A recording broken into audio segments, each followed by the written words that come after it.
Boa tarde. E aí, galera, belezinha? Tudo certo? Pessoal, vou me apresentar aqui rapidinho. Eu sou o professor Girelli, sou professor de Química. Para hoje aqui, eu sei que alguns torcem o nariz aí quando o assunto é Química, mas para quem talvez com um mínimo de desespero, é solucionável, tá? É um assunto que ele vai estar nessa prova do Enem. Eu vou deixar também alguns outros assuntos, algumas outras dicas de possibilidades aí do que pode aparecer para vocês, além do que eu já vou trazer aqui, mas eu não posso deixar de falar de outra coisa a não ser o principal assunto, tá? Toda a prova do Enem, impossível não ter um assunto voltado para cálculo. E cálculo é uma matéria que ela é muito grande, ela tem várias vertentes.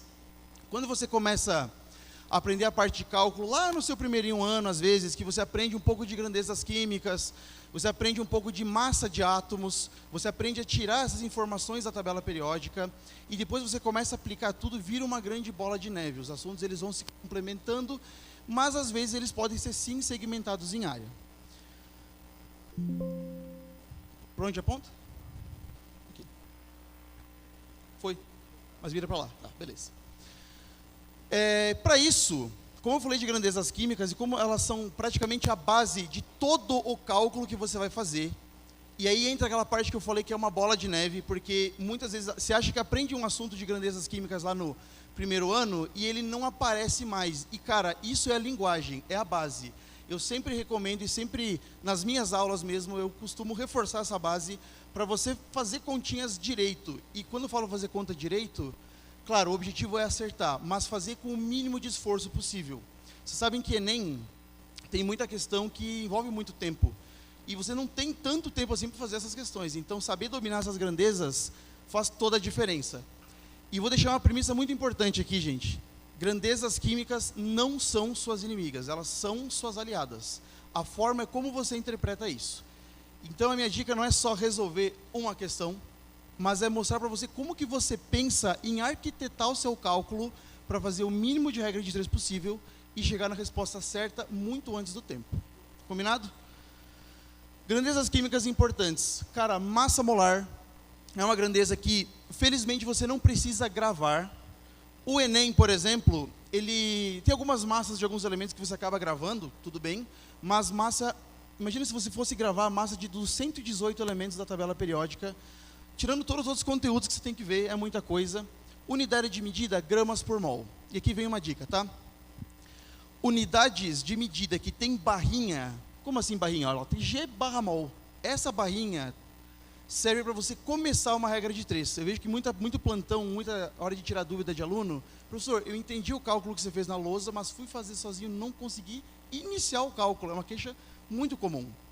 Unidades que tem barrinha, foquem nelas. Elas são boas para você começar regras de 3. Próxima, concentração molar. Aqui já vai uma dica de um assunto que possivelmente aparece nas provas do Enem, que é a parte de concentração de soluções. No Enem é comum, né, cobrar assuntos de cálculo relacionados a problemas do dia a dia. E é comum também que no Enem sempre apareça uma criança doente, que tem que tomar um xarope específico, algum medicamento específico. Só que o medicamento que é comprado na farmácia é muito forte para ela. Então você tem que levar esse medicamento para casa e diluir com água ou algum outro componente para poder aplicar isso para ela.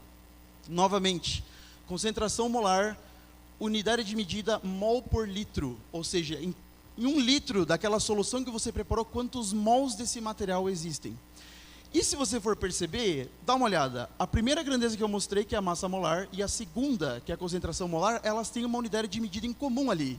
As duas têm mol como referência. Então, se você tem duas unidades de medida que estão em comum, elas servem de ponte uma para a outra. Então, você pode fazer regras de 3 sequenciais usando essas grandezas. Na hora de mostrar a questão, vai ficar um pouco mais ok isso daqui. Concentração comum, gramas por litro. Diferente da concentração molar, que é em mol por litro, né? Só muda para unidade de massa. Você tem a densidade. O que é uma densidade de um material? É a relação entre o que e o que? A massa e o volume desse material.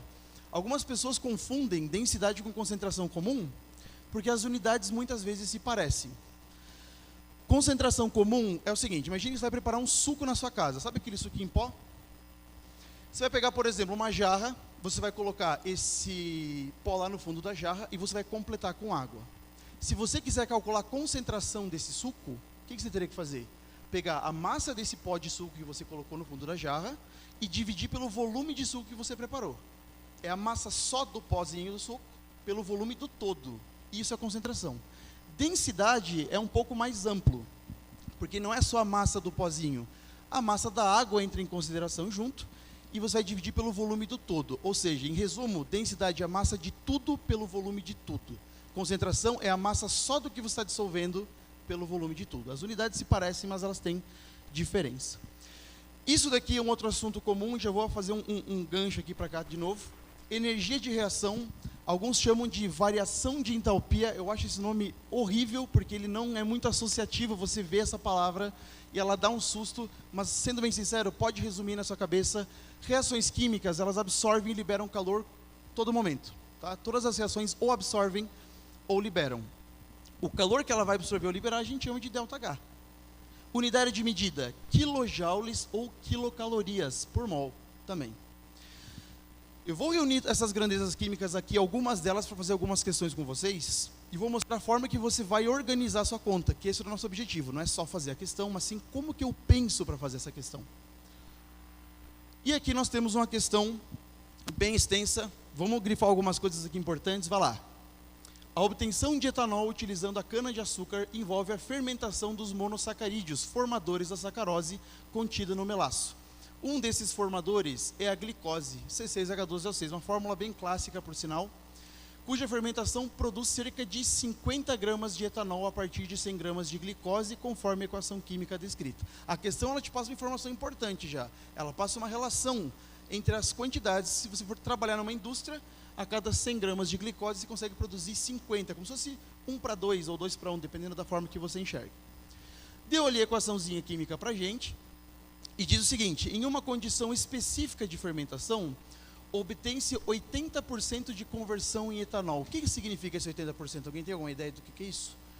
É o quanto que essa reação ela deu certo. Se você fizer uma reação e fizer um cálculo no caderno, numa folha, por exemplo, você geralmente considera que as reações dão 100% certo, tudo é mil maravilhas, mas na prática é uma mentira. Nenhuma reação química dá 100% certo. Algumas têm um rendimento menor do que 100%, você tem que considerar que vai produzir uma quantidade inferior. E que após a purificação apresenta densidade igual a 0,80 gramas. Falou de densidade, gramas por ml. Foca ali, unidade que tem barrinha, é uma unidade que eu posso começar uma possível regra de 3. O melaço utilizado apresentou 50 kg de monossacarídeos na forma de glicose. Então nós temos aqui uma proporção lá em cima, que 100 forma 50, mas numa situação hipotética, em um experimento específico, a pessoa está usando 50 quilogramas desses açúcares para fazer esse álcool aqui, só que com rendimento. Qual que é o problema? Ele quer saber o volume de etanol em litro nesse processo. Aí você vê que tem uma série de números que ele passou, você vai acabar usando, mas vamos ver como é que se pensa nisso. Aqui eu grifei as partes importantes, em rosa ali proporção, em rosa ali também a densidade de etanol, massa de glicose, essa que está em verde vai ser a massa de partida, o seu cálculo tem que envolver esse número na primeira vez, porque é a partir dele que você chega na resposta. E algumas outras informações, rendimento ali também.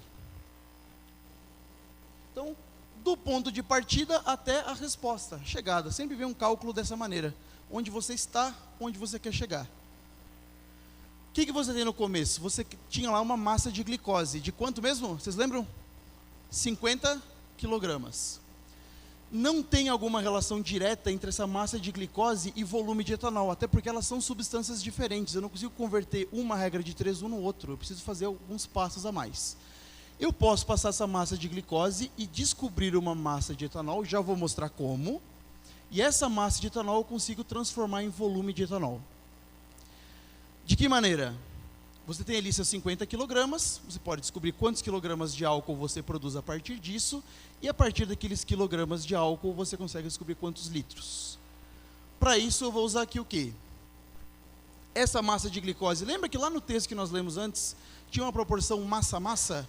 Qual que era aquela receitinha que ele passou? Que a cada 100 gramas de glicose, obtinha 50 de álcool, correto? Só que também nessa vez aqui, que eu vou fazer esse cálculo, tem um rendimento envolvido. Tudo bem. Massa de etanol, cheguei nessa massa de etanol, vou descobrir já com vocês. Se eu quiser transformar massa em volume, tem alguma relação que nós revisamos aqui rapidinho que envolva massa e volume ao mesmo tempo? A densidade ele chegou a passar na questão, ele passou na questão. Partindo aqui então do início. A receitinha, como vocês mesmos aqui já testaram para mim, disse que 100 gramas de glicose produz 50. Só que eu vou considerar que essa reação dá 100% certo? Não. Então olha o que eu vou fazer. Se você quiser fazer regras de 3 a menos, rendimento, você pode multiplicar a parte de cima da sua regra de 3, tá? Então aqueles 50 gramas lá, na verdade é uma mentira, e só 80% disso que realmente vai ser produzido. Agora vai lá, embaixo ali, quanto que a questão disse para usar no experimento de açúcar, de glicose? 50 quilogramas. Eu arrastei aqueles 50 quilogramas ali. Só que tem um detalhe, dá uma olhada aqui para mim. Esses 50 está em quilogramas, ali em cima está em gramas. Pode fazer isso? Você pode com uma ressalva, tá? Olha a primeira linha da regra de 3. 100 gramas está para 50 gramas. As duas unidades não estão em gramas? Ok. Na linha de baixo eu coloquei quilogramas. Você pode, desde que você tenha consciência que o seu X também vai ser em quilogramas. Grama em cima, quilograma embaixo. Tá lindo, tudo bem, não tem problema nenhum. Resolvendo aqui, multiplica aquele 50 por 50. Multiplica por 0,8, fiz uma multiplicação cruzada. E o resultado eu vou dividir por esse 100. Isso aqui vai dar 20 quilogramas de etanol. Uma coisa que eu vejo que muitas pessoas, e dá tempo de vocês criarem um hábito caso vocês não façam isso, é que na hora de fazer cálculos em química, em regras de 3 aqui, na pressa, eu entendo que a pressa é um inimigo muitas vezes, coloca números que vê no texto de maneiras aleatórias e não sabe nem se está fazendo uma relação correta. Não coloca unidade de medida, às vezes não sabe nem de qual substância ela está calculando, e dá um número aleatório. E aí, esse número que eu encontrei é a resposta? Se você começar a colocar unidade e de quem você está falando, por exemplo, quilogramas de glicose, a sua resposta já vai ficar com uma unidade pronta e de quem também. Aí você sabe se você respondeu ou não a pergunta. Deixa eu voltar para o enunciado aqui rapidinho. Lá atrás, quando a questão mostrou aqui para a gente, o que ele queria aqui no final mesmo? Volume de etanol, correto? Vamos avançar para lá de novo. 20 quilogramas de álcool é a resposta? Isso é volume de etanol? Quilogramas é a unidade de quê? De massa. Então tem mais conta para fazer. Que é aquela segunda etapa agora. Vai lá. O que é a densidade? Que é aquela partezinha rosinha lá em cima estava dizendo. Que cada 0,80 quilogramas daquele álcool era 1 litro desse álcool. E agora que vem a parte importante do Enem. É comum que no Enem as regras de 3 sejam sequenciais. E que a resposta da sua última regra de 3 seja encaixável na próxima. Por isso que é importante fazer esses links. 20 multiplicado por 1, permanece 20. Divide por 0,8, você vai encontrar aqui 25 litros de etanol. Isso é uma resposta? Ele queria volume em litros de álcool? Corretinho, tá? Nós já temos a resposta aqui. Voltando lá, letra C. Vocês vão receber esses slides depois, vocês vão poder livremente navegar por esse passo a passo aqui todo, tá?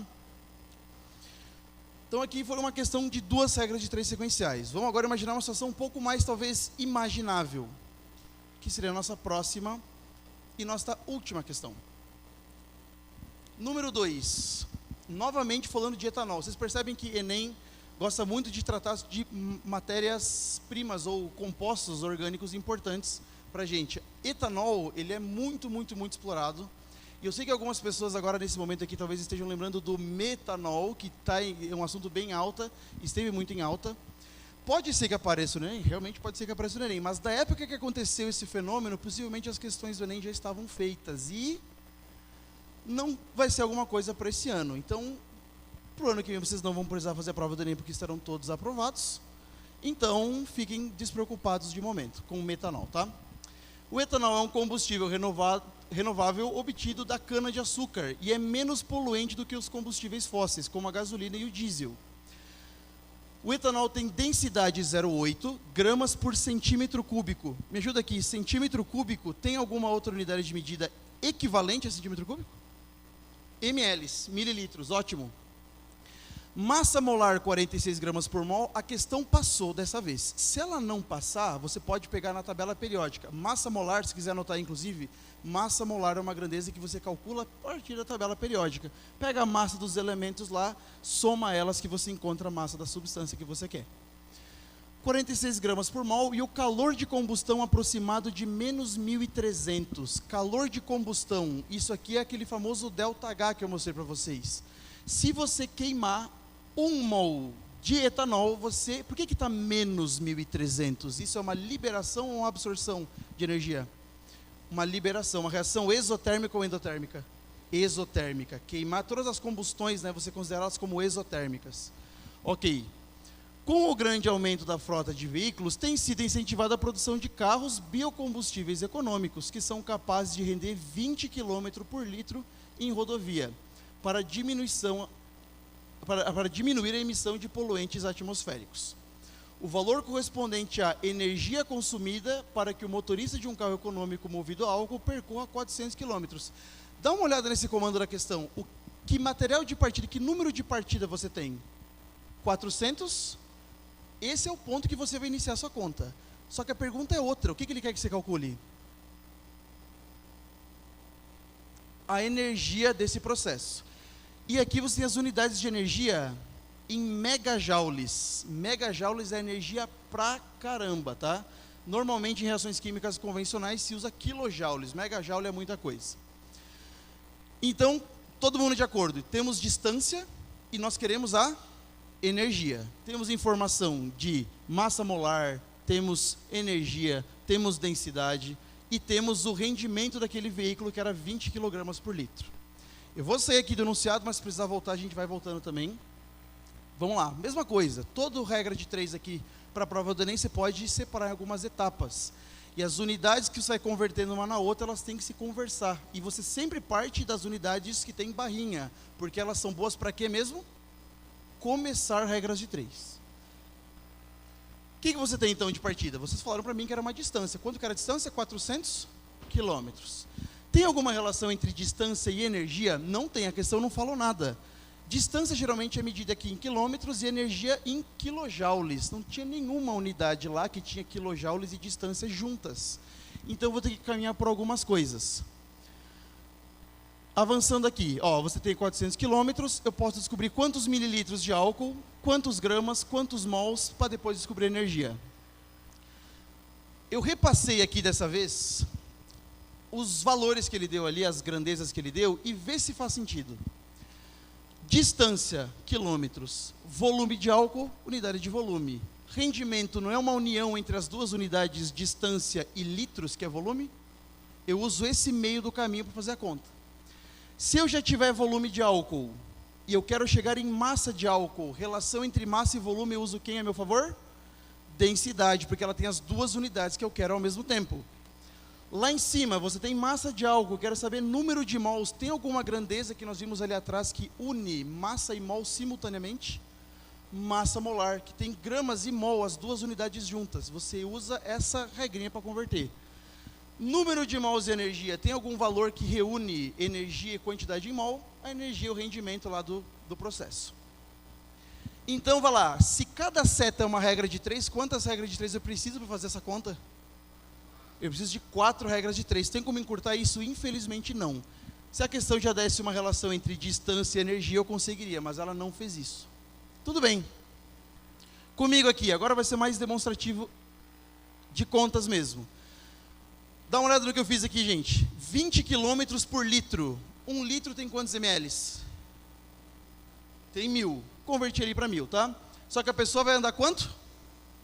400. O que acontece? A primeira linha das regras de 3, gente, você parte de um parâmetro que a questão passou. Está ali é o nosso rendimento. Descobrindo esse valorzinho X, você vai descobrir aqui 20.000 ml de etanol. Usa o recurso que eu falei do exercício passado. Você faz uma regra de 3 para fazer o que depois? Emendá-la numa outra. Vou passar para a próxima regra de 3. Qual que é a próxima regra de 3? Envolvendo quem? A segunda setinha ali, gente. Densidade. Qual que era a densidade? Que a cada 0,8 gramas de etanol você tinha 1 ml dele. Esses 20.000 Vou colocar aqui embaixo desse 1 ml, vou descobrir uma massa em gramas de etanol. Sempre importante colocar a unidade para não se perder. Ou seja, se a pessoa quiser andar, só conversando aqui um pouco com vocês, se a pessoa quiser andar 400 quilômetros usando álcool, ela vai gastar 16 mil gramas de álcool. Qual que é a próxima setinha? Qual grandeza eu vou usar para me apoiar para começar minha regra de 3, lá em rosinha? Massa molar. Quanto que é a massa molar? A questão deu 46 gramas de etanol. É a mesma coisa que 1 mol desse etanol. Esses 16 mil da regra de 3 anterior, como já falei também, ela serve para continuar a próxima. Multiplicação cruzada. Uma coisa muito feliz, pelo menos da química, talvez não na matemática, é que na química as regras de 3 são, boa parte das vezes, diretamente proporcionais. Então, sempre multiplicações cruzadas, tá? 16 mil resolvendo ali. Esse Z dá mais ou menos, fiz uma aproximação porque não dá um número legal, de mais ou menos 347 mol de etanol. E agora eu vou para a última setinha. Qual o valor que eu vou usar para começar a próxima regra de 3? Energia. O que diz que a energia faz? Cada 1.300 kJ para cada 1 mol. 1 mol de álcool libera 1.300 de energia. Se você tem 347, uma quantidadezinha W. Longa, tá? Mas é uma questão ótima para treino, em questão de trabalhar com unidades de medidas diferentes, tá bem? Tem uma respostinha aqui, letra B. Antes de fazer, gente, meu desfecho aqui, já revisando, né? Diz para vocês usarem sempre as grandezas como apoio. As unidades que tem barrinha, elas são sim fundamentais para você começar a regra de 3. Se você se sentir perdido, inicia a regra de 3 com elas que vão dar o norte para você. Tem alguns outros assuntos que seria interessante que vocês dominassem. Um deles é funções orgânicas. Funções orgânicas são várias. Eu vou ditar um top 5 para vocês anotarem aí. Funções orgânicas para o Enem. Éster. Ésteres. Para que serve éster? Produção de flavorizantes, cheiros e gostos artificiais de frutas. Anotou aí? Éster. Álcool. Fizemos 2 questões de cálculo estequiométrico envolvendo álcool. O que mais? Ácidos carboxílicos. Ácidos carboxílicos. Ácido fórmico. Ácido acético. Dá uma lidinha sobre ácido acético, presente no vinagre. É um ácido bem simples, bem comumzinho. Então, éster, álcool, ácidos carboxílicos, cetonas e aminas. Top 5 funções que eu recomendo vocês darem uma revisitada. São várias, mas essas são as principais. Belezinha? E já que me passaram a bola de fazer um sorteio aqui,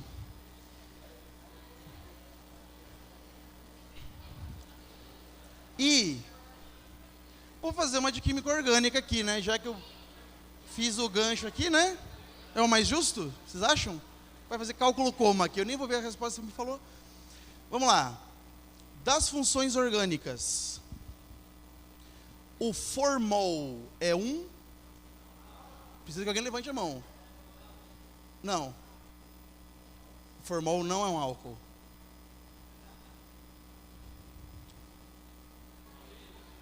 Vem pra cá buscar. É um aldeído. Formol é uma pegadinha, tá, gente? Formol termina com ol, mas não é. É um aldeído. Cuidado.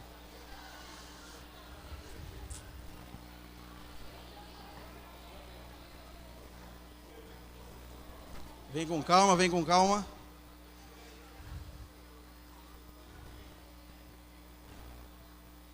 Aí, ó. Pegadinho, vamos ali. Aí, vamos pra cá.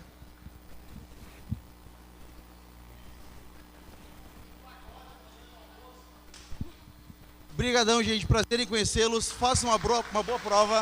Arrasem.